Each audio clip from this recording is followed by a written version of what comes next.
Thank you for joining us to listen to the Clive Barkr Podcast, the only podcast dedicated to the imagination of Clive Barker. This is episode 161, where Jose and Ryan, that's me, we talk about the last 5 issues of Clive Barker's Nightbreed, the Marvel Epics comics. 4 out of the 5 were written by Nicholas Vince of Nightbreed and Hellraiser fame. Alright, well, welcome to the Clive Barkr Podcast. We're on episode 161. And this time we're talking about Clive Barker's Nightbreed, the Epic Comics, Part 6. So this is issues 21 through 25, which took a pretty dramatic turn from the ones that we just read last time. Right. Again, as usual, I'm Joe. And I'm Ryan. And it's with a sad heart that we come to the end of this sequence of episodes for Clive Barker's Nightbreed. Yes, like you said, these last 5 issues took a kind of a sad turn because even though Nicholas Vince started writing for them, right? Yeah, which was great. You know, then I can imagine at the time, because I wasn't collecting these at the time, but I could imagine at the time, you know, how exciting that would be. And sure. And then to see what happens, you know, that they just kind of abruptly end right when it seems like they're starting to pick up momentum and have a direction. It seemed like they wanted it to end in a hopeful note, because we will see as the last episodes go, the last issues go, that they tried to give the breed a new Midian to construct and leave it on that kind of hopeful note. But at the same time, there was a definite feel that there was a lot of stuff that they had planned out, but they didn't have time to do. Yeah, which was kind of unfortunate, and I think they took care of it in the best way that they could, and we'll get to that on issue 25. But still, it's disappointing. You know, it's like it kind of had this feeling like Nicholas Vince came on board and said, "Okay, guys, you know, let's stop doing the chase after the rogue Nightbreed who's eating human flesh, and let's try to follow the direction that Clive was setting up in Nightbreed and Cabal." And let's get back to finding a new Midian and Cabal leading the Nightbreed, and giving more depth to the worship of Cabal, of Baphomet. I mean, and actually try to do something with the fact that in Jihad, Boone and Cabal became one person. Yeah. So there's an issue here where they're going to separate them again, but they were trying to make. What are the repercussions of Boone and Cabal and Baphomet being together in one form, and who were the other saviors of Midian? So they did a good job with that, and also Nicholas Vince was one of the people who actually asked for the artist Colleen Doran to join Nightbreed, and she did by making a couple of issues for the book. Right? It was called The Mad God Baphomet. Yeah. Part 1 and 2. Right. So in this one, we have a pretty cool number 21 has a pretty cool cover. I think it's made by the same guy who did the adaptation of Dread for the Eclipse comics, Dan Brereton. Yeah. So it's a really, really nice looking cover. It's got Paracelsus on there with his hangman's noose around his neck because he killed himself in one of the issues. I thought that was Gallows. Oh, is it? Yeah. Oh. She's got her Hand of Glory there. Oh, that's right. Yeah, it could be that. Yeah. So she does have the Hand of Glory. It's kind of this androgynous character in the leather jacket, so it's kind of hard to see every once in a while which one it is. Our last Nightbreed episode, we talked about this cover because it was advertised in the back of one of the earlier comics, like one of them in the teens, and they don't show it here. I think that they purposely covered it up, but she's holding Narcisse's head.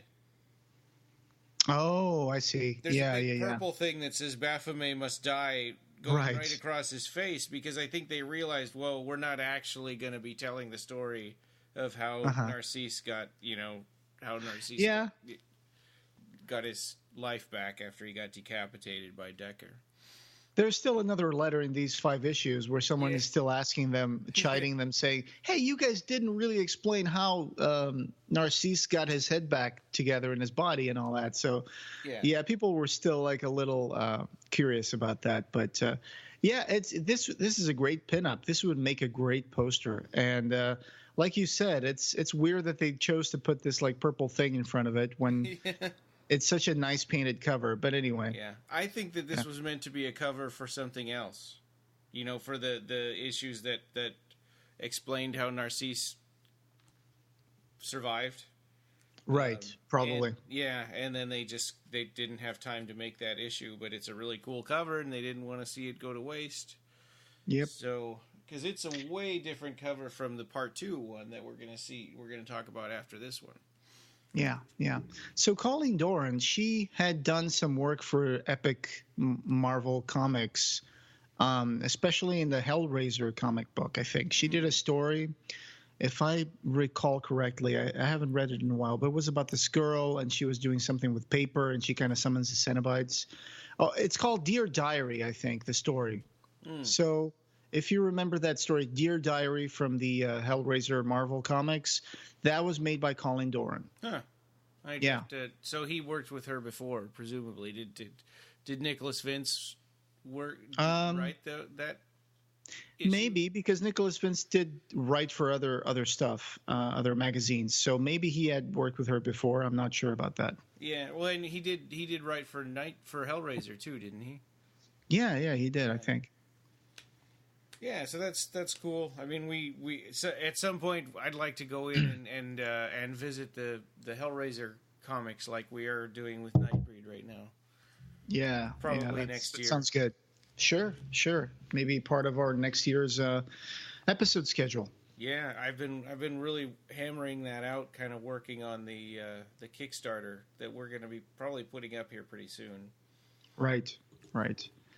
So it opens with Laurie being chased by this creature called Ozymandias, and she's dreaming. She's apparently been dreaming for the last 3 days, and they introduced this idea that there's this thing going on between Boone and Shuna Sassy, like this sexual attraction, and Laurie's getting very, teed off about it. And and it may not even be sexual attraction because we only hear about it from Laurie's point of view.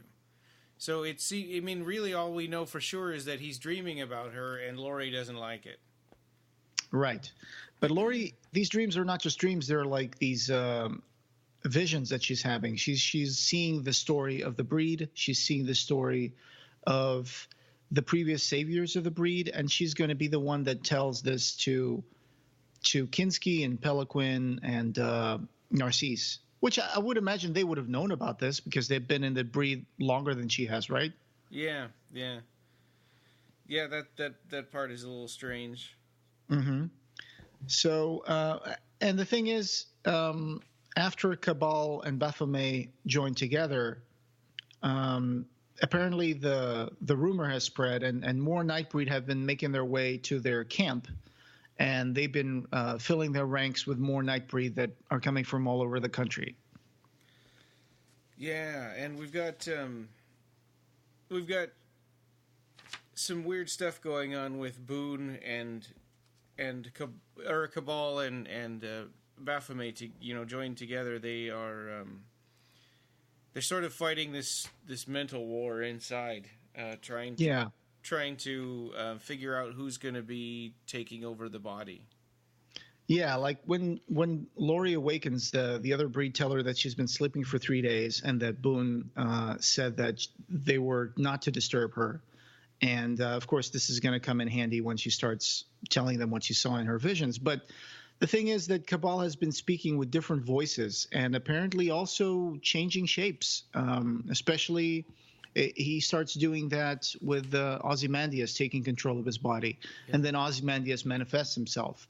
And we hear about these other saviors of the breed, which were mentioned before in the comic book, right? It was the Kraken and Anina and Chi-Chi and Lucifer and Jean Dulac, and then it was Baphomet. So those were the previous gods of the Nightbreed. Yeah, which I was really happy to see that part explored more. Mm-hmm. I mean, I wish we'd even had more time with them, but yeah, it's nice that we got, because because those they're mentioned in Nightbreed, but not in the theatrical cut. So for people reading this at the time, it was all like new stuff. But really, this was something kind of that you would only have gotten in the Nightbreed script. Yeah. So that I think, but in the movie, wasn't there that scene where Lylesburg is telling Boone that he can't save Laurie when she's being chased by Decker? There are these busts around the ring of busts around Baphomet, and then I think that was mentioned that they might have been the other saviors of the breed, but they were never named, right? I don't think. Yeah, I mean, I think that's. Yeah. I think they weren't ever named. No, but I think they weren't even mentioned as the. I don't think Seven Saviors was even mentioned except in the script and in later versions of Nightbreed. But it almost feels like they were talking about people like Cabal and not Baphomet, right? Like the saviors. Yeah. They were like people who rose from the ranks to kind of become the avatar of their god. And but in here, it is actually like the people that the breed worship before Baphomet. So for all intents and purposes, they're like these super powerful entities. They might have been breed. They might have been like demigods or something. It's hard to understand, especially when they bring Lucifer into this. And, right. You know? Right. I mean, is that just his name? Is he named after Lucifer, or is he really supposed to be the devil? We don't really. He sure looks like him. So anyway, Kushner Day, who some of you may recognize as the drummer from the movie, the member of this tribe of creatures that were so ugly they could barely stand the sight of each other without vomiting. Yeah, right. That's why they drummed, to warn the other ones that, hey, I'm living in this area. Please stay away from me because I don't want to look at your ugly mug. And Kushner Day was like a hybrid. He was a hybrid between a human and one of his tribe. So I thought that he couldn't speak. Maybe I'm not remembering that. Maybe right. he just chose not to speak, I guess. It's hard to speak with those giant teeth in your mouth, I guess. Yeah, but I thought that it said something about that in the Nightbreed Chronicles, that he couldn't speak. But maybe that's wrong. Oh, I'd have to check that. Yeah. So anyway, he definitely can in this comic. Yes, he can. And what he does is he sees Baphomet speaking with the voice of Ozymandias, and he starts creating this idea that, hey, we have to bring the cult of Ozymandias back. And so what he does is he gets a natural boy and he kills him. And this kind of sets off Peliquin and Kinski, and they kind of fight together. They have like this sort of duel, and then, it doesn't go for long. But Kinski does use his moon head to headbutt Peliquin and put some sense into his noggin. And that's when Laurie says, hey, I have a story to tell you from my dreams, and this is the story of the breed. And then she goes into that, and it's very expository, and you see like the history of how mankind and the breed kind of separated between the day and the night. And then, Baphomet came and destroyed their enemies. And then Ozymandias was like his priest or something. Baphomet spoke through Ozymandias, or at least that's what it seems. And the only demand that Baphomet did was, you can't eat human flesh. And that was it. So yeah. But as it turns out, Baphomet kind of became more and more distant from the Nightbreed. And they did found this city in Egypt by the Nile. Yeah. Yeah, because this goes 6,000 years back. So yeah, it looks like they were, creating something in the cradle of civilization. And eventually, like all powerful creatures, Ozymandias was the priest of the Temple of Baphomet, and he just got so much power that he started becoming corrupt. Yeah, and it tells the story of not Kushner Day, of Ozymandias, and he had his mother and father with him in this temple. And there was one day when his father was painting on the wall, and he fell off the scaffolding. And he's like, Baphomet, save him! And Baphomet didn't do anything because he's just kind of sitting there. I don't think it was his father. I think it was just someone from the same tribe as Ozymandias. Definitely Ozymandias was there with his mother. But, that's some other guy yelling dad when he fell off. Okay. Right. That's not Ozymandias. But it was a guy called Emmett. Yeah. And he was Ozymandias' friend. And so when that happens, and Baphomet does not do anything, and Baphomet stopped talking, he stopped moving, he just became like this living statue. And Ozymandias said, you know what, Baphomet could have saved my friend, but he didn't. So, I'm done with this. And he decided to kill a natural and see if Baphomet would do anything. What happened was Baphomet kind of broke through out of his temple and just walked away. Yeah.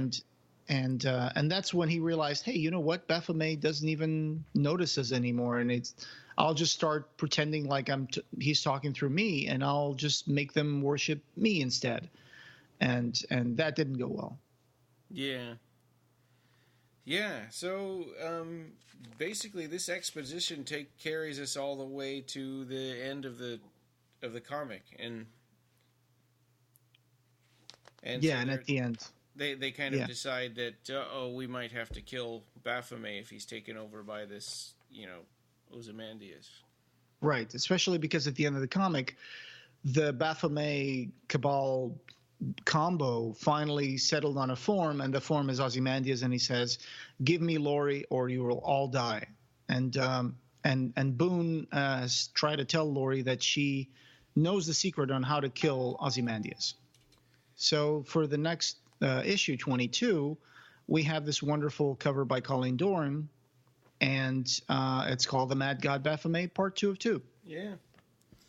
Yeah, I don't think there were any letters in this one that in 21 that were super remarkable.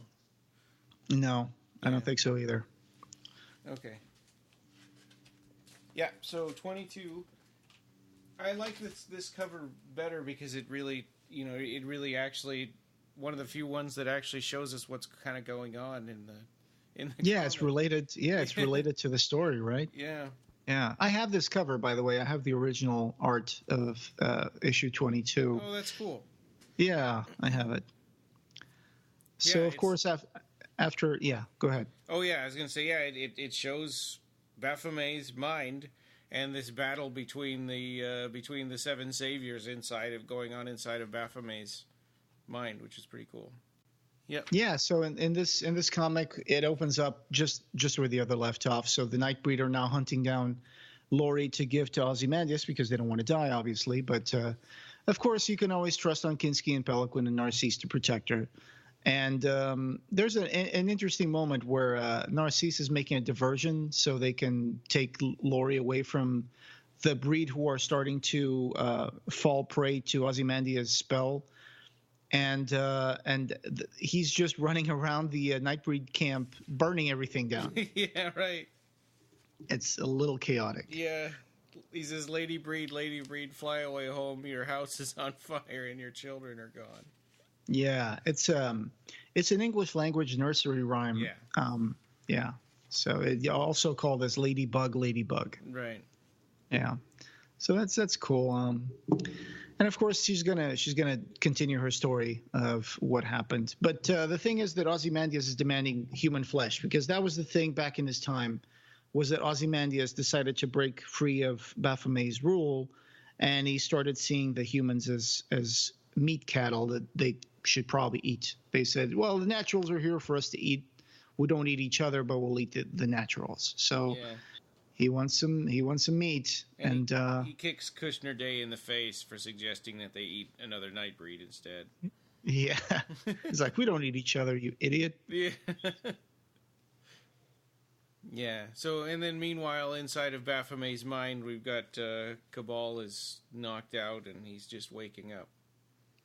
It's a bit of an awkward conversation that happens here between him, Lucifer, Chi-Chi, and the other saviors of the breed. But basically, he's like, hey, we have to take over our body again and defeat Ozymandias because, and it's like, and the other guys are like, why? Why should we do that? Because Baphomet never gave us freedom here inside this mind realm. He always kept us imprisoned and said, you have to wait for the right time. And it's like, and then I think they come to the realization that the right time may be this one, Yeah. Yeah. And it's, it doesn't exactly pay off. I don't know. I mean, we'll get there, but but it doesn't seem like they really get freedom. Maybe they do. Well, they get mental freedom at the end, I guess, Yeah. at the end of this issue. But the thing is that so Laurie goes and she's telling them the story of how humans were used as cattle, and how only the people who worshipped Ozymandias were allowed to share the riches of this city by the Nile that belonged to the Nightbreed. And then we see there's a lot of expansion, mythology expansion in these issues, especially this story. The only thing is that it was a little rushed, so you don't really have enough time to expand more on this. But we see members of other tribes, like Lylesburg's tribe. I mean, there's a moment here where we see those men with other like eyelids on their cheeks and stuff, and you know, it makes us see that there was a time when these people had plenty of members in their tribes. And then ultimately when we see them in the movie Nightbreed, it's like they're just the last remnants of the great tribes. Yeah, and that one of those guys even looks like Lylesburg. Yeah, he has a big beard. Yeah. Yeah. Yeah, it's really interesting. It's neat and it's neat to see all of these different tribes, and it's also pretty gruesome seeing all these butchers hacking up human bodies and preparing them for eating. Again, it was that I mentioned this before in one of our episodes. I think that they really stayed onto this trope that the Nightbreed wants to eat people.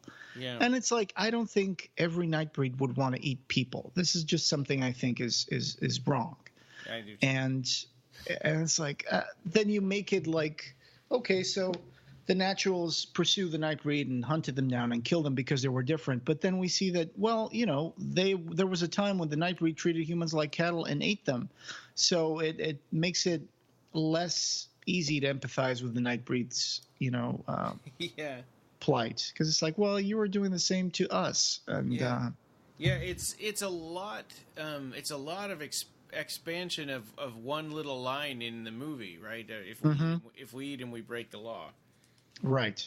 And I can see that working for Pelican because he's monstrous. He has filed, sharp teeth. He looks like a monster, and you know, a predator. And predators, you know, eat humans if they don't have any other food. But I don't think that, like, you know, Kinski would want to eat human flesh. I don't think Narcisse would want to eat human flesh. Right. Laurie and Boone. I mean, Boone maybe because he's got he had the bite from Pelican, so that beast is in him. But I honestly don't see like other creatures of the Nightbreed would necessarily want to be like eating human meat. But you know, that's where they took this, and that's fine because there's a lot of monsters here. And okay, fine. I mean, they have to show the fall from grace of Ozymandias, and so of course he would have to be a terrible ruler. But when he's about to be crowned a living god, Baphomet does appear. Yeah. Yeah. He comes back and he's got this power where he zaps people with his eyes like Cyclops. Yeah. And he blasts a wall out from under Ozymandias' mother. What's her name? Is it Sekhmet? Semet? Yeah. Yeah. And so she falls to her death. Yep. And then he does something that only a god could do. He kind of summons up this exterminating angel called Sekhmet. That's the name. Yeah. Okay. That's the monster that he summons is Sekhmet. She looks like a sphinx in a way. I think they were kind of playing with this Egyptian aesthetics here. Yeah. So he does summon up this creature. She looks like a sphinx, but she's covered in quills, and she ends up becoming. She's one of the ancestors of Shunasasi. Yeah, which is cool. She gave birth to like Shunasasi's race, and what she did was called the Great Loss, because Baphomet summoned her to destroy every single Nightbreed member that worshipped Ozymandias. Only the houses with shrines to Baphomet were spared. It's just kind of a parallel to when God sent this giant plague to kill all the firstborns except the ones in the houses that had the mark of the lamb. So and also kind of similar to the Epic of Gilgamesh and the biblical flood and stuff like that too, where the gods killed everybody, and then they felt bad about it afterwards. Right. And then Laurie concludes the story by saying that Baphomet told Sekhmet that she would have in her quills the poison to be able to kill a god. So and so that's when they realize, oh wow, we need to find Shunasasi because she can defeat Ozymandias. Yeah, which was really shocking. Just the idea that it's really interesting, and there's a lot of tension in this because you're thinking, oh no, we don't want them to kill Cabal and Baphomet. Yeah. So that's a disturbing idea that they may have to kill Ozymandias and then killing him, kill Boone and kill Baphomet. That's why the cover says Baphomet must die. But they're just being dramatic. It's just being dramatic. So we do get to see that Kushner Day discovered a source of human meat for Ozymandias because apparently there's a small town nearby called Dockville. And so they were preparing to invade it and harvest the humans, I guess. Yeah, and it's amazing how many Nightbreed follow him. It's like almost all of them, right? Yeah. It's it's weird. They cut corners a little bit in between this issue and the next because there doesn't seem to be any kind of real like revolution. Yeah, or a schism in between the Nightbreed about Baphomet being a god or not. Yeah, but here, as soon as Ozymandias manifests himself, a lot of breed are like, "Hey, I'll follow him. Sure, let's go eat the humans." Yeah, they're like, "Yeah, who's Baphomet? I forgot all about him already." Yeah, that's the part that feels rushed. Yeah. But we are shown inside the mind of Baphomet. We see the conflict between all the other saviors of the breed against Ozymandias, who's trying to divide his attention between the inside world and the outside world. And they all team up and save the day, right? Yeah. Lucifer, Kraken, and Jean Dulac, and Chi-Chi. They all work together as a team. And they find Baphomet's spirit all upside down and chained up, and he's all cut up.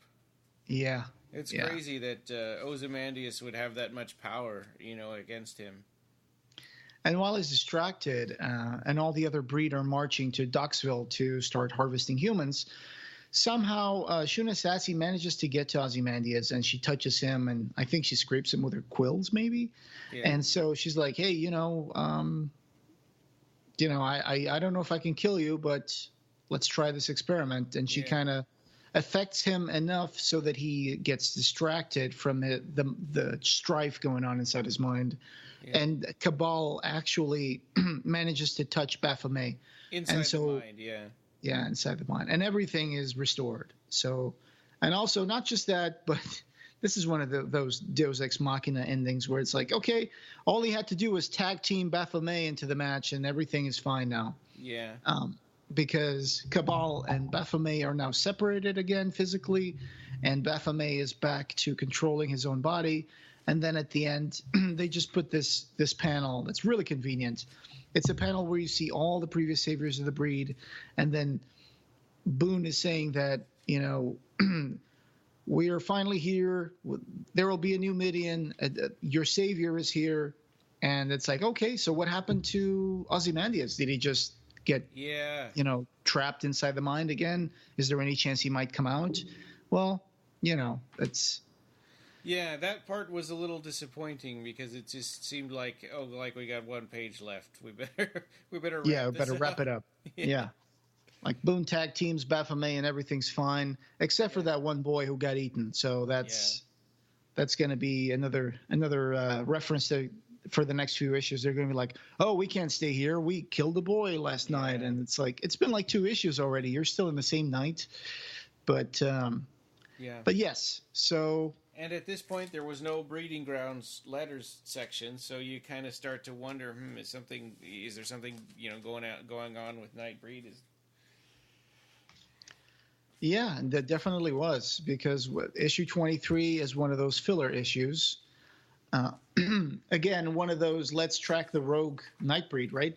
Yeah, and I remember reading this back a long time ago when we interviewed Nicholas Vince, and I remember thinking that this was one of his issues, but it's not. It's not. It's by James Moore. It's in between his issues. Mm-hmm. The cover is all right. It's not, I think it's not as exciting as previous ones. Right. It's a little scratchy. It looks like it was just thrown together in a bit of a rush. Yeah. And it has like a sketch of Peliquin, but it's really, really scratchy. It's not nowhere near the detail of other covers that we've seen. Yeah. Yeah, and so we're going back to a side story again. And I guess apparently from that last issue, this means that Boone is separated from, or Cabal is separated from Baphomet now. He got his old body back, right? Yes, he did. He got physically separated from him. So, but we never see Baphomet again. Well, he does appear in the last issue, I think. But and the other saviors were standing there too. So does that mean that they got their bodies back and they're back alive, or were those like spirits? What I took out of that was like what you said, that they were just spirits, that they weren't really there. It's just like these visions, like, because that would be weird, right? For them to suddenly get a physical body. But anyway, I thought they were just meant to be like, it just looks good, when you do that panel at the end, it just looks good to have all of them like side by side. But yeah, so this one is Track the Rogue Nightbreed, and we do get a little bit of a backstory about the Berserkers. Yeah, which that's something, I guess, that's a comic book trope, is that, they can't just rely on your memory to know any of this stuff. So a lot of issues explain what happened in Midian, and this one is going back and explaining about the Nightbreed again. I mean, about the Berserkers again. Even the last issue written by Nicholas Vince does that.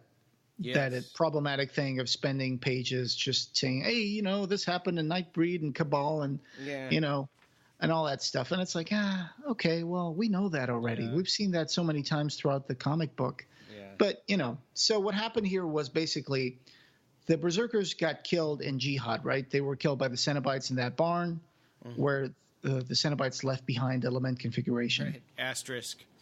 Yeah.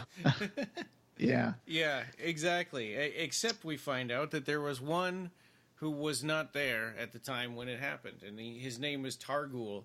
And my memory of this issue was that it was Ghost. And I thought this was, I don't know why I put all this together in my mind, but in my memory of this issue, it was Ghost, and so Nicholas Vince was writing this issue about his Nightbreed.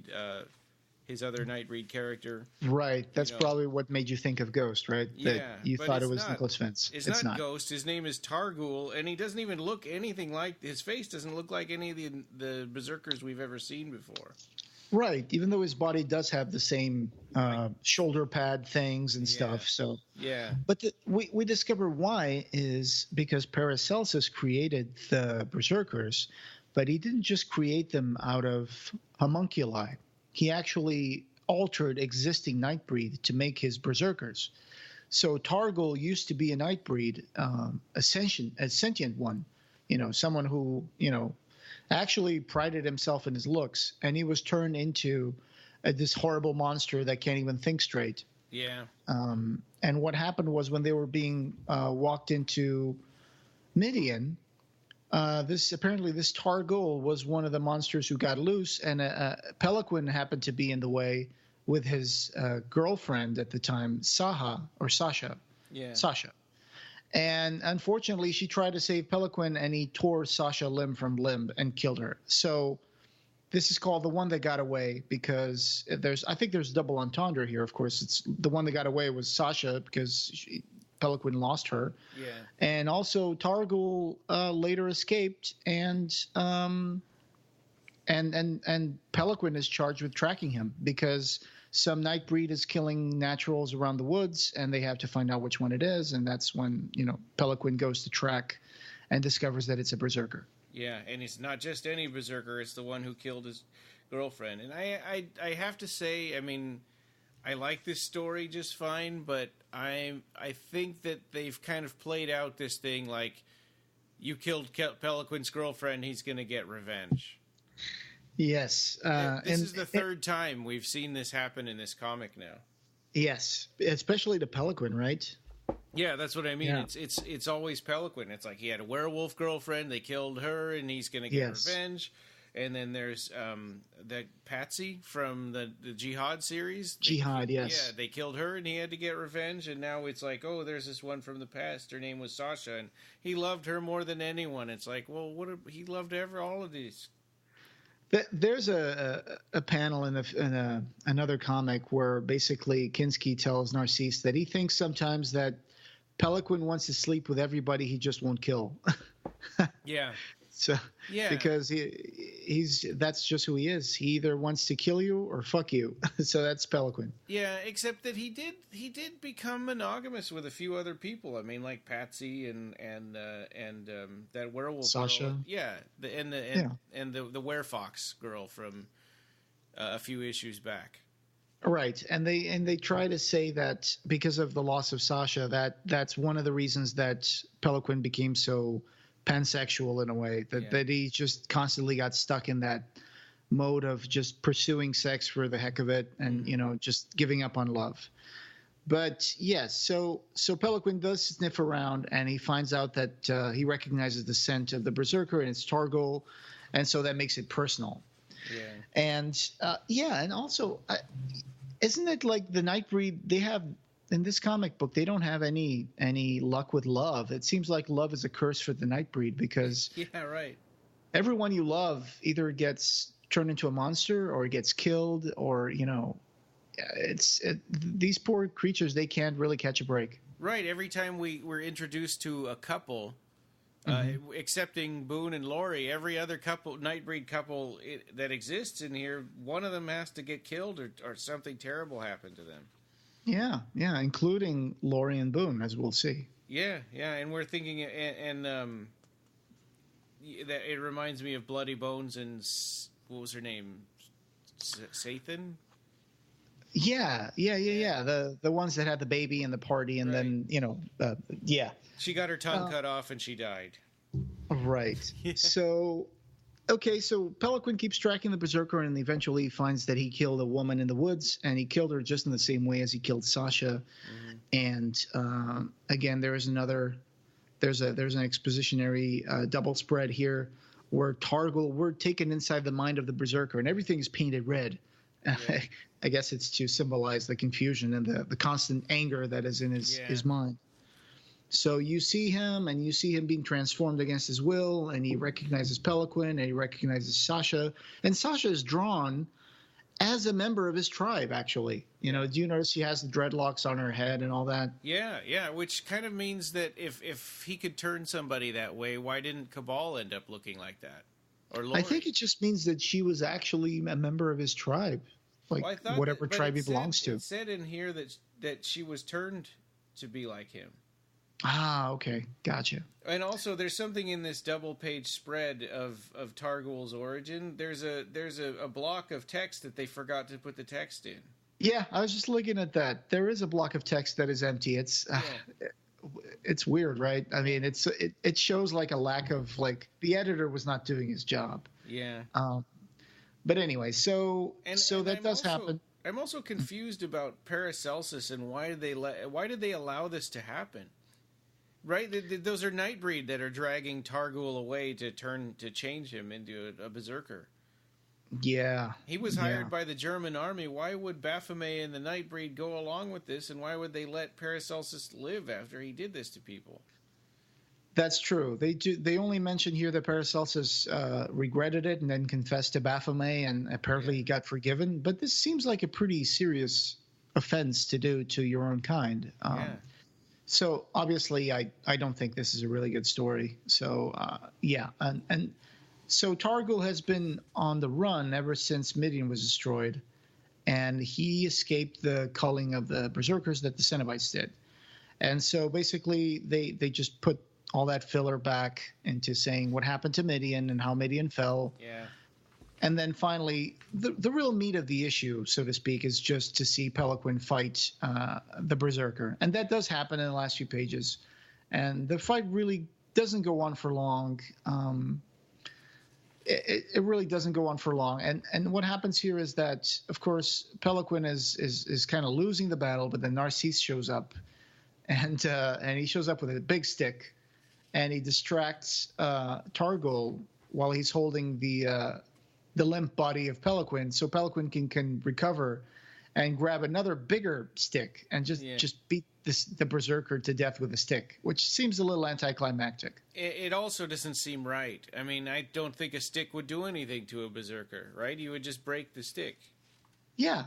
So it is a little anticlimactic. So I think this issue is a lot of filler. And then at the end, they just burn the body of the berserker and they're done with it. Yeah. And Narcisse just says, hey, so now that you almost died and got beaten to a pulp by a berserker, how about we just go find a bar nearby and just go beat up some rednecks and you can impress the ladies. and they just go. Yeah, and they just go out to party. And he gives him a flowery scarf to wear because he emphasizes twice that, oh, by the way, they're all homophobic in there. Yeah. And there was one line that I thought was pretty, I don't know. I didn't. They're like, oh, there are women to ravage and men to savage, and it's like, wait, what? Are you talking about rape? Yeah. It's not. Again, it's. I feel like the Nightbreed should have been taken in a different direction. Yeah. I mean, I don't want them to be all like just religion and law and Baphomet and we have to preserve the traditions, but at the same time. They seem to be completely chaotic. That there doesn't seem to be any attempt to live in the natural world. It just seems like, it's justified that people would be wary of the Nightbreed because the Nightbreed are just going to do either eat humans or ravage them or beat them up. So it's like it's a war. It's a war between breed and naturals, and it feels like it would never end. And not knowing the history of this, I'm going to guess that this was an issue that they sort of had in their back catalog or in their banks because it's got no. It doesn't really flow in the timeline of what's going on with the rest of the issues and stuff. And they knew that their time was running out, and and to save money, they could use this one that's already finished, and which is really unfortunate because Nicholas Vince had 5 issues that he had to compress into one because they put out another filler issue like this one. Yeah. So at this point, the comic book was monthly. Like issue number 23 is from January, issue number 24 is from February, and issue number 25 is from March. So I guess, like you said, they were trying to figure out how to complete the stories by Nicholas Vince, and they probably just put this one in to have more time to work on issues 24 and 25. They spent so much time in the letters talking about how great it would be if they went monthly. And then when they did it, it's like it destroyed them. Yes. It's really unfortunate. But issues 24 and 25 sees a return of Nicholas Vince's writing, which is good. And they also have some pretty cool covers. One really quick thing, there's an ad for The Thief of Always in the back of 23. Yeah. Oh, cool. Yeah. Because this was 1992. Yeah. So, no, wait, 1993. Yeah, January. Yeah, so I was excited about that. Brings me back. I know, right? Yeah. The first time we've read Thief of Always is always a good experience. Yeah, so 24 and 25 we're back with Nicholas Vince, and we're in another 2-part series, right? But this was supposed to be like a 6-part series. It was a New Midian Part 1, A Lonesome Road, and a New Midian Part 2, Here Be Monsters? Yeah, with an exclamation point and a question mark. And the covers for 24 and 25 are done by Ted McKeever, who also did a couple of stories in the Hellraiser comic books, right? He did one that's a favorite of mine called Dance of the Fetus. It's about this woman who's pregnant and she summons a Cenobite. And then when he's about to take her to hell, he discovers she's pregnant, and he says, "I can't take you. You're innocent." And he just throws them out, and the baby's like, "Well, where do I go?" and the Cenobite just says, "I don't care, just just go wherever," and he just looks up at the star, and he sees a blinking star, and he just floats up to the star. It's kind of corny, but I like it. I especially like the artwork of Ted McKeever, so that's a story that stuck with me. I'll be interested. I haven't read all the Hellraiser comics, just some of them, but I think this is either issue 2 or 3 or something like that of Hellraiser comic books. So this 24 has a cover with Peliquin, which is really cool, and issue 25 has Shuna Sassy, drawn by Ted McKeever. And it is not. I think didn't we complain in the Boom comics that they always draw Peliquin wearing the same shirt? Yes. Right, but yes. in this one, in these epic comics, it seems like he's not always wearing the same shirt, or maybe he changes his clothes sometimes. Yeah. Well, he wore a sleeveless tuxedo for a party once, at least. There was that with the baby. Bloody Bones' baby was being baptized or something. Yeah. So we've got this opening double splash page of they're driving a lonesome road. This looks like a hearse that's been converted into this hippie mobile. Yeah, it's amazing, and it's painted orange and spray painted with all these like peace symbols and the hippie power and turn on and I break for hallucinations, make love not war.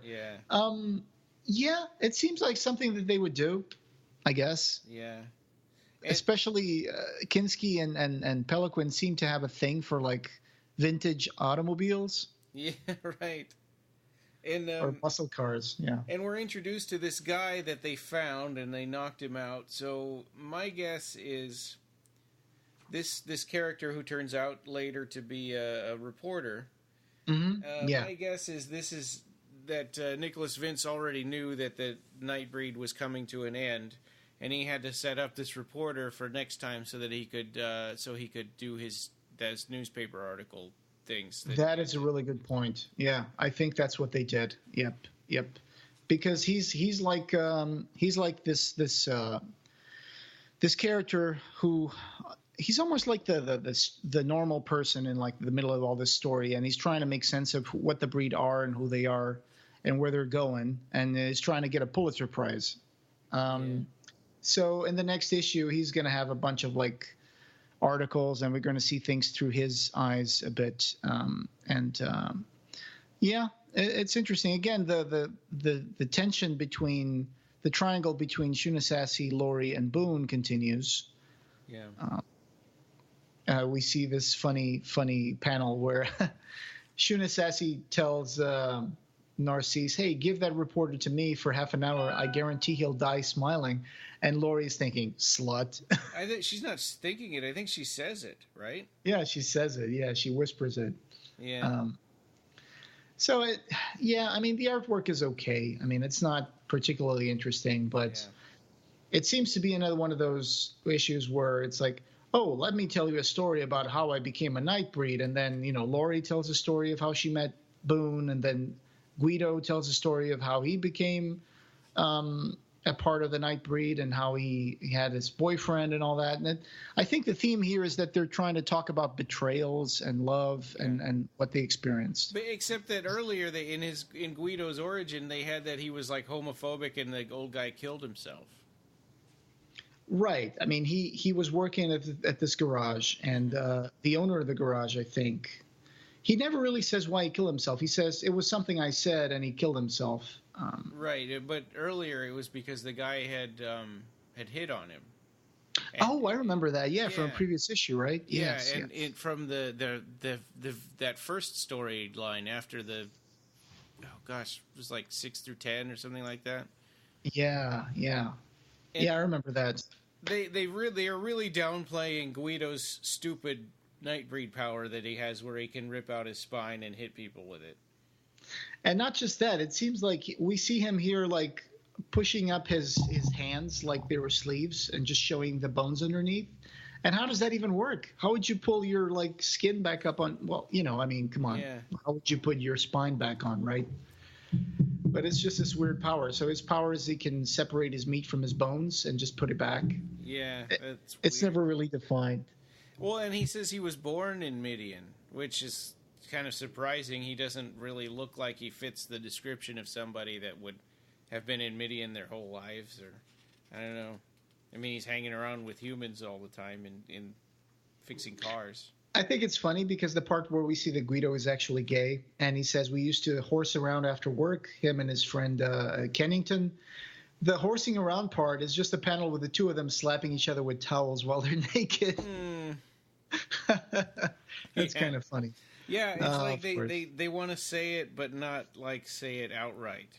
Right. Yeah. And so he says that eventually he made his way back to Midian with his boyfriend, who was human, and he asked Peliquin to make sure that Kennington would be turned into a Nightbreed. And so that's where they stayed until Lorien Boone came to Midian, and all hell broke loose. And then again, we see scenes of the attack on Midian and how poor Guido lost his lover Kennington to one of the Sons of the Free with a flamethrower. So here, Lori starts telling the origin of how she met Boone, which to me this is confusing. Mm-hmm. I like this guy is like somehow scamming this other guy with the body count shirt. Yeah, because she was dating a drug dealer before she met Boone. Oh, that's what it was? Yeah. Because she says she was just there for the cotton candy, but it sounds like she was just trying to get out of the situation. Maybe she really did know this guy. Mm-hmm. I didn't quite understand it, and also it didn't help that they made that guy look like Boone. He doesn't really look like. I guess he kind of looks like Boone, but he's got sunglasses, and I guess he's a little skinnier. The thing was, Niles was a drug dealing creep. And then one time he was trying to scam some junkie out of some money. And then the junkie grabbed Lori and said, well, I'm going to cut you because he's scamming me. And then, of course, Boone saved her. And she immediately fell in love with him and let Niles go. Yeah. It makes it seem like he got arrested because we see the cops kind of showing up and arresting Niles and the other junkie. And Boone just told her, hey, come on, run with me because I can't talk to the police right now. And that's when she found out that he was sneaking out to go to this other house, and then she thought that he was cheating on her with another woman, but then she realized it was him going to his therapy sessions with Philip Decker. Right, and then he's like, Decker, isn't he the guy who would kill families? And then we get to, it's like, okay, here we go with, Yeah, with Guido's recollections of the attack on Midian. Yeah. But I want to point out something really funny here in one of these pages is that after Kennington is killed by a Son of the Free, it shows Cabal killing that Son of the Free. But if you look at Cabal, he looks like a werewolf. That's one of the things that's weird. Yeah. And the second one is, because this was a Marvel comic, I guess they didn't want to show nipples. So what they did was they turned Cabal's nipples into these like swirly spiral things. Yeah, and why? And he was flying around naked in Midian, that's not what happened in Nightbreed. No, not at all. Yeah. So again, this the theme of like being betrayed or having a troubled relationship, and then they cut to these kids for some reason, just because they wanted to bring Rawhead Rex back. So they cut to these kids. And this guy's mom is leaving, and she's like, "Oh yeah, you're gonna go out and date and get laid with men." And this scrawny kid tells these bullies out at the other side of the road, "Hey, you guys want to watch some porn?" But then when they go in there, he pulls out this Ouija board instead. Yeah, right. And he's like, "You have to be brave enough to do the Ouija board if you want to see it." And I do appreciate that one of the kids has a Guar shirt on. Oh, okay. I didn't see that. Yeah. He also has a rat tail. Yeah. Right. Yes. And then for some reason, the kids get so angry with the Ouija board thing that they take this kid to Greg's Gator Farm that we saw in a previous episode. Yeah. So. Yes, and that led to the biggest disappointment to me of this whole 2-part series is this stupid monster, Rawhead Rex monster. Yes. And do you want to say it or should I? It's the bullies tie the scrawny kid in front of the gator farm, And they say, you have to run over to the water and then run back. But, of course, when the kid gets to the water, he sees bubbling, and then the reanimated corpse of Rawhead Rex climbs out of the swamp. And for some godforsaken reason, the faces of Ashbury, Eigerman, and what was the name of the other guy? The Aleister Crowley? Yeah, Therian. It's like Ashbury and Eigerman are these weird face nipples, and then sitting right in the middle of his crotch is the face of Therion, and it speaks. It speaks. It is so horrible. And then it says, "We are Ishmael, the god of the lonely." I mean, I have no idea what they were thinking with this. This is really, really like out there. And to me, it's like, okay, if you want to make Rawhead Rex and Therion and Ashbury and Eigerman, you want to make them all get eaten up by alligators. I don't like it, but you stick to your convictions and you let it go. I mean, it's over. They're dead. Nobody's really dead. Everybody always comes back in the Marvel comic books, in all the comic books. And then this one is no different. And even though we were told that they were eaten by crocodiles, Rawhead Rex just crawls out. Yeah. So that's the cliffhanger of the end. I don't like his art either. I mean, his face doesn't look like Rawhead Rex. It looks just like the Hulk or something. Yeah.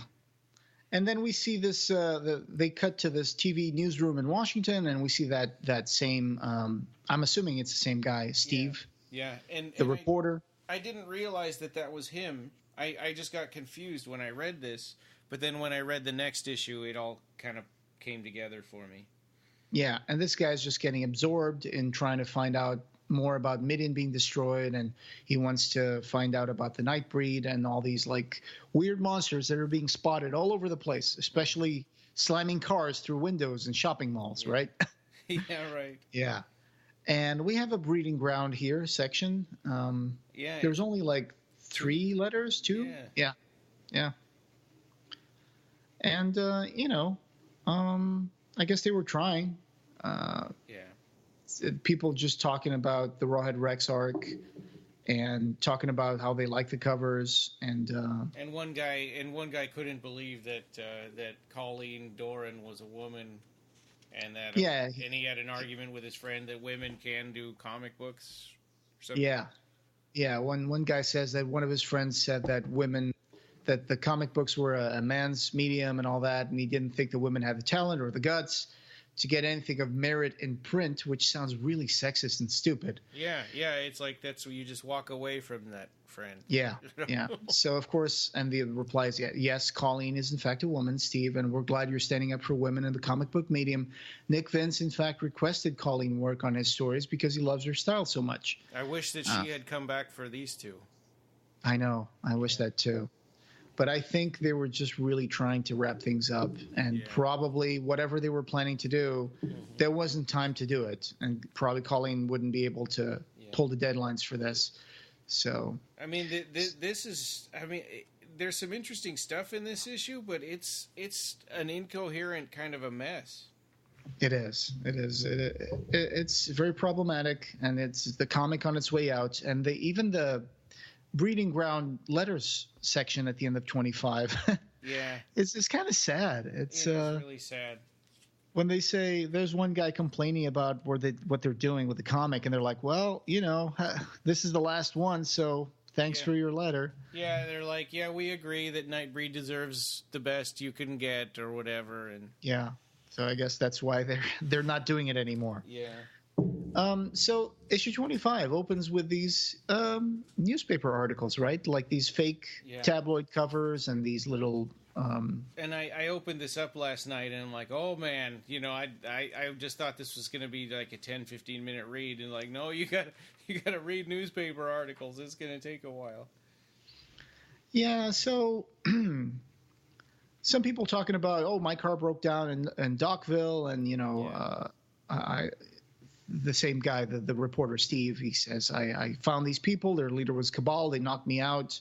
I saw their camp, and I saw this porcupine lady, and blah, blah, blah. So There's some interesting, funny little things in these newspaper articles that are off to the side too. Like, well, for one thing, the it's called America Today, but then it says "News R Us" underneath of it. Mm-hmm. And also, go ahead.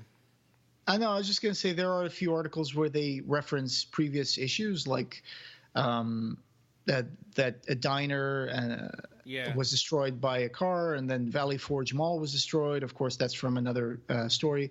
Survivors of an expedition to Mexico encountered living incarnations of the old gods. Of course, Tetzalcoatl and Iztapalapa so this guy was really like kind of trying to list all the kind of retrospective with what happened and pretending like this was stuff that was showing up in the news, and he was picking up on it and connecting it to the Nightbreed. Did you read this weird little thing on the first page, the U.S. Postal Service Statement of Ownership, Management, and Circulation? It's like they must have pasted that from something, but that took up a pretty significant amount of page space for something that doesn't seem like you really need to read that. Yeah, I think that's what they put in the opening page of the comic books all the time. Oh. Except usually it's at the bottom of the first page. Oh, and okay. Right? Isn't that what it is? I thought it was just the publisher info. Yeah, okay. Okay. Yeah, that just takes up a huge amount of space on that page. Or is this like pretending to be a real newspaper? That's what I didn't was read wondering. that part. Yeah, I didn't. I started to read it, and it's like, oh, this doesn't seem like something that's interesting, or we're supposed to really read. Well, you know what was really weird? This article about these college kids that were studying cow manure. Yeah, and money making manure. It seemed like the part that you have to read to understand what they're talking about is not in here. Yeah, it says continued on B4, and there's no B4. Yeah. So I'm curious about where that was going. That Have you seen this man was kind of funny. That talks about David the Hacksaw Gary, and you think he's going to be a mass murderer, but then it turns out that he jaywalked and he violation operated of pedestrian traffic laws. He operated a two-wheeled vehicle without proper reflectors. Oh my God! Yeah, just report a sighting. Call 555 dead. Yeah, I know. So anyway, after these articles, we find out that the Nightbreed are in their camp, and again, it's always the same Nightbreed. And there's another scene where Laurie is telling Shuna Sassy to shut up, and then Shuna Sassy says, "Well, I'm going to tell you the story of why I killed that senator." Yeah. And here we go again. And it's like, there was a gangster and there was a senator, and they were kind of auctioning her in the bordello. Yeah. And Shuna Sassy had a daughter. Yeah. Yeah, so that was interesting because this is the third time we've seen Shuna Sassy's sort of old-timey origin story. I mean, one is in the Nightbreed Chronicles, which is where the source for this, right? And then one was in the Boom comics later on, and then this one is just slightly different because of the daughter. I like this one actually better than the one in the Boom comics. Yeah, because I like the drama that they do with the gangster and the senator auctioning, trying to bid on her at the bordello, and it's like, well, but she chooses her customers, which again begs the question, why was she being auctioned in the first place? Yeah, but. So what happens is Carlos the gangster takes her daughter and kills her husband, who was also a porcupine man. And then she finds out and she kills him. And then she finds out that her daughter was murdered. And then the senator said, I can clear up your problems with the law for killing that man, but only if you marry me. And then she ended up killing him as well. Yeah. And again, every single Nightbreed that has some sort of love interest in his life, it always ends horribly wrong. Yeah. So. And then we've got, again, Peliquin trying to kill Kinski. Yep.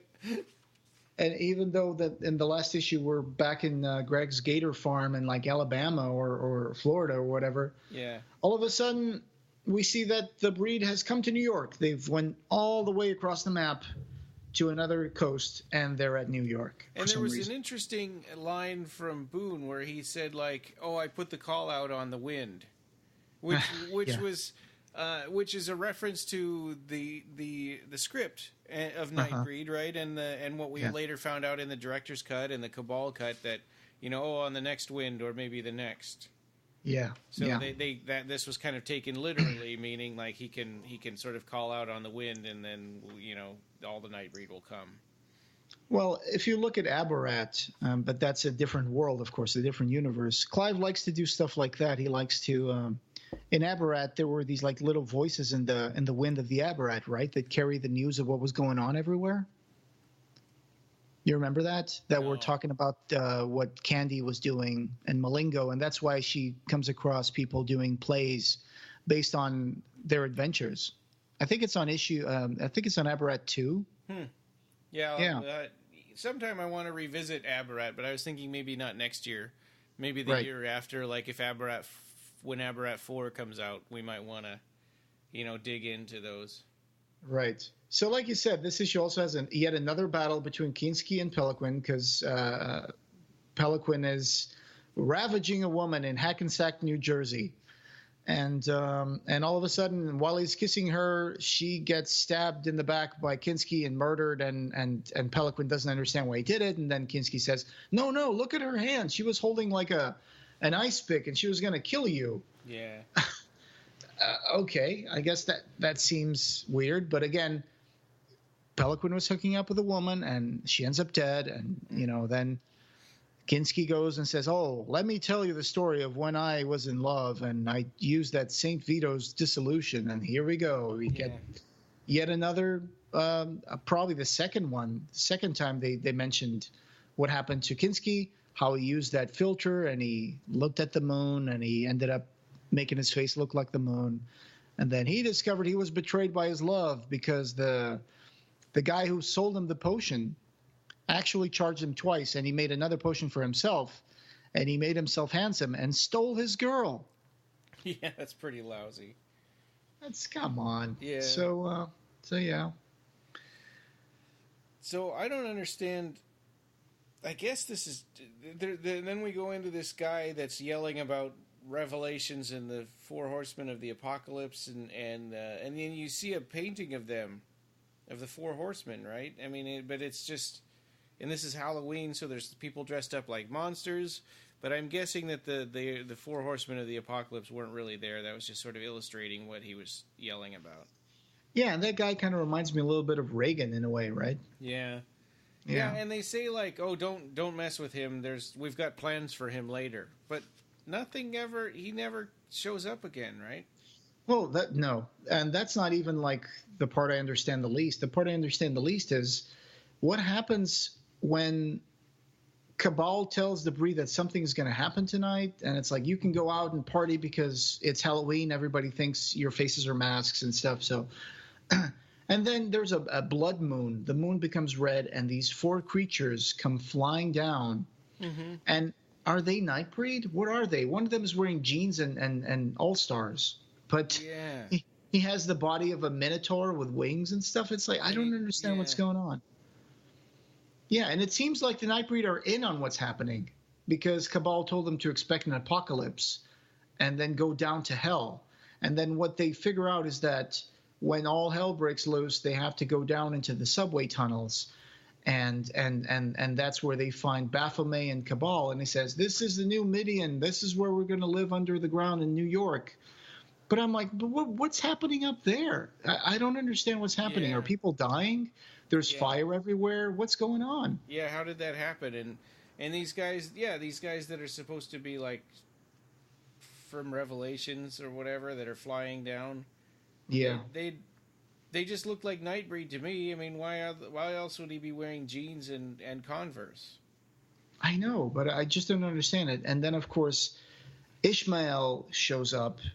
Oh, yeah, and Cabal is this thing where he doesn't want Laurie to be there. He wants Laurie to stay outside of this new Midian, and she doesn't understand why, and she thinks that he's just trying to push her away so he can stay with Shuna Sassy, right? Yeah, and Peliquin and Kinski are like, I don't think that she should stay out here. It's not safe. So they bring her down anyway. And I think what was going on here, this is what I'm trying to piece together from this story, because the ending is really confusing, is that Boone saw what was coming. He knew that Ishmael was going to come. He knew that Ishmael would bring destruction. But, yeah, you have to wonder. Ishmael just kind of walked from Florida over to New York. Yeah. And somehow he just shows up here and, he came to kill Boone, and he does. He kills Boone with a giant fist through the torso. Yeah. But then Baphomet just actually it's Shunasasi that kills the monster Ishmael.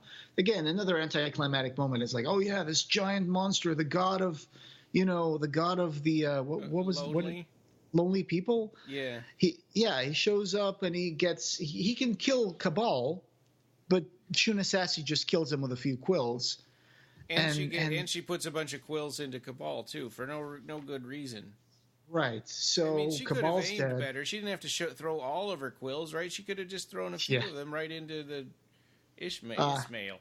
I think she was going for to make sure. But yeah, and again, it's another one of those weird Deus Ex Machina moments where it's like Baphomet says, well, everybody chill out. Cabal is broken in half and, is full of quills, but I got this. The savior Cabal is dead and his spirit hid amongst the thunder. And he just zaps Cabal's body and restores him back to life, which kind of totally destroys all the tension that was going on here because it was like, oh, okay, so he was dead, but he's just back again. Yeah, and there wasn't enough time to process the fact that he was dead because he's back super fast. Yeah.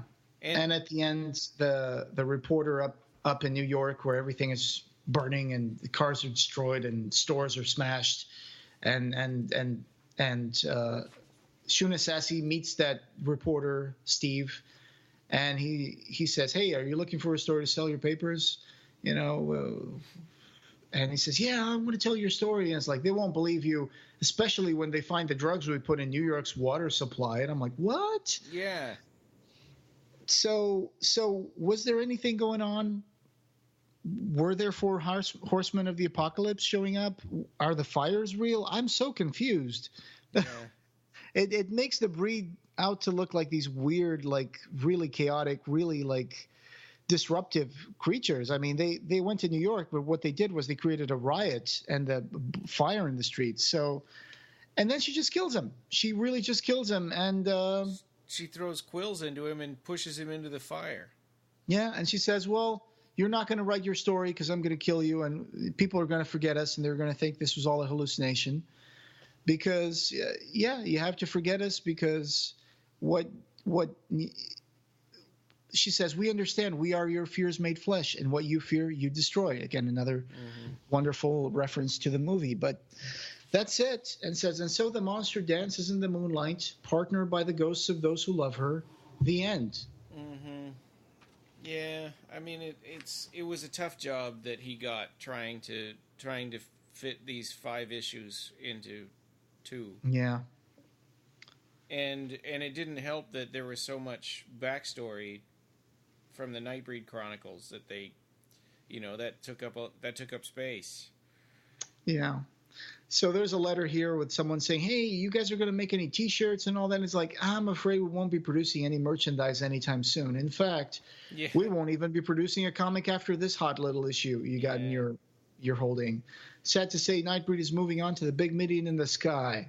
We're pleased to have had our chance to make our mark on the last 2 issues of the title, and we'd like to extend our thanks to Nicholas Vince, who suddenly had to condense 5 issues into 1, and to the totally hot new artists, Derek Yaniger, Phil Hester, and Andy Parks, and a very special thanks to Ted McKeever for 2 fabulous covers. So now when you go to your local comic book store, there will be no Nightbreed, and we'll all be very sad. And we'll have to hold back our tears when we reach the empty slot between New Warriors and Nomad. But never fear, our fave cannibalistic beasts will return in periodic Clive Barker specials. See you then. Which they did not. They did not. And also, this one was weird. They said, and thanks to Steve Buccellato for nothing. It's like, who is that guy? That sounds like kind of a passive-aggressive dig about something that happened behind the scenes, right? Yeah. Steve Buccellato is an artist, and I guess maybe he was supposed to make something and he didn't. I don't know. Yeah. I really don't. Yeah, that seems like something you would put in there and then regret it. Yeah. It sounds like an inside reference to something for one final dig. But Yeah. I don't know what happened here, but definitely this sounds like a passive-aggressive dig at Steve Buccellato. Yeah. So whatever happened there, I guess we'll never know. Yeah. Yeah, again, Nightbreed comics usually start out really well, but then it seems to fizzle out and they get canceled. Yeah. And that happened too to the Boom comics, and it was quite a shame. And also, there's some parallels to be drawn, because in the last issue of the Boom comics, wasn't there also like this giant monster that appeared and killed? It was going to kill Cabal, and then Baphomet defeats him. Was it a berserker? It was something like that, right? It was a berserker, I think. Yeah. And Ashbury had locked it in a train car or something, and then let it loose. And they also dismember Boone, I think, right? Just like in this issue. Yeah. Yeah, and these issues go through the Nightbreed backstory from the Nightbreed Chronicles, just like the Boom comics did. Yeah, that's true. So, I'm sorry. I mean, I wish we could have ended on a better note, and I'm sure that it's not Nicholas Vince's fault. But this was a little underwhelming for an ending. Yeah, it really. It is great that they came up with, they finally got around to saying, okay, yeah, we're going to have Boone and Cabal finding a new Midian. They actually did it, which was cool. There was a really neat splash page of Boone standing in front of Baphomet in the subway tunnel, which I love that page, but the story is kind of a mess. It is. It definitely is. But I liked parts of it. I like the part of the Nightbreed finding a home in the abandoned old subway tunnels of New York. I think that would have been an interesting thing to move forward from. Yeah. Except, of course, if we were talking about the Marvel Universe, there's already a group of people who live in the subway tunnels of New York. They were called the Morlocks, and they were usually in the X-Men stories. So maybe there could have been a crossover. And there's also the Chuds. Chuds, yeah. But so I think that this curse of Nightbreed, I hope that if and when we get a Nightbreed TV series, which is, in the works again, we don't know if it's ever going to happen, but I hope that when that happens, it doesn't have this Nightbreed curse of, when they get past the events of the movie, they get lost and don't know what to do. Yeah. And they just start doing anthology moments of, this Nightbreed, we're going to see his backstory, and then we're going to see that guy's backstory. And it's like, enough with that. If you want to put the backstory of a Nightbreed, you have to put it organically into the story. And it has to be part of like something bigger, not just to fill an episode or whatever. And just show us what they're going to do. Show us their diaspora throughout the world and finding a new Midian, because that's really where I think the story becomes interesting. It's not when you just make Monster of the Month or Monster of the Week kind of stories. That doesn't really go anywhere. I don't know. We'll see. We'll see what happens with that TV show. I really hope they come up with something interesting, and I hope it happens, because that could bring Nightbreed to a bigger audience. That could bring more Nightbreed merchandising. That could even bring a Nightbreed comic again. Who knows? Yeah. Yeah, and it'll be nice. We've heard a rumor that if this TV series starts up, that it'll start from the beginning, and work its way forward from, through the events of the movie and on. But, who knows what's actually going to happen? Yeah. We'll see. We'll see what happens from here. But, this was episode Clive Barker's Nightbreed Epic Part 6. And that's it. We're done. We're done with this one. So next up, what are we doing next up? Next up, we'll have news, and that'll be next week. And then the week after, if we can get it read in time, will be Sacrament. I've been kind of working my way through the audiobook version of it because it's a lot faster for me that way. But yeah, so in 2 weeks we'll have Sacrament, and next week will be a news episode. All right. Well, stay tuned for that, because I'm sure Sacrament will be a really cool episode. And I've been revisiting that book as well. And it's really stirring up a lot of memories in me and sending me back to like the 90s when I was reading that book and stuff. So, a really good story. So I'm looking forward to that. So that'll be good. That'll also be good homework for you guys out there listening. If you get a chance, read Sacrament in time for our episode in 2 weeks. And this podcast, having no beginning, shall have no end. Hey, this is Ryan jumping in here. One quick thing I wanted to say that we forgot to mention in the recording of this episode, because it's kind of late breaking news, but we are now on Spotify. So if you are a Spotify listener and you would prefer to get your episodes that way, you can find us in Spotify and connect up there. So I think you have to do it through the mobile app. And that's as much as I know so far, because I just found this out. So anyway, check it out. And if you are a Spotify listener and you find it in there, let us know. Find the show notes for this episode and join the discussion over at www.clivebarkrcast.com, where we have news and links to all the ways you can connect with us. You can subscribe on Apple Podcasts, Google Play, and every other place you can find podcasts. The Clive Barkr Podcast is an independent editorial podcast and news blog that is not affiliated with or under contract by Seraphim Inc. This is a labor of love by the fans for the fans. Thanks for listening.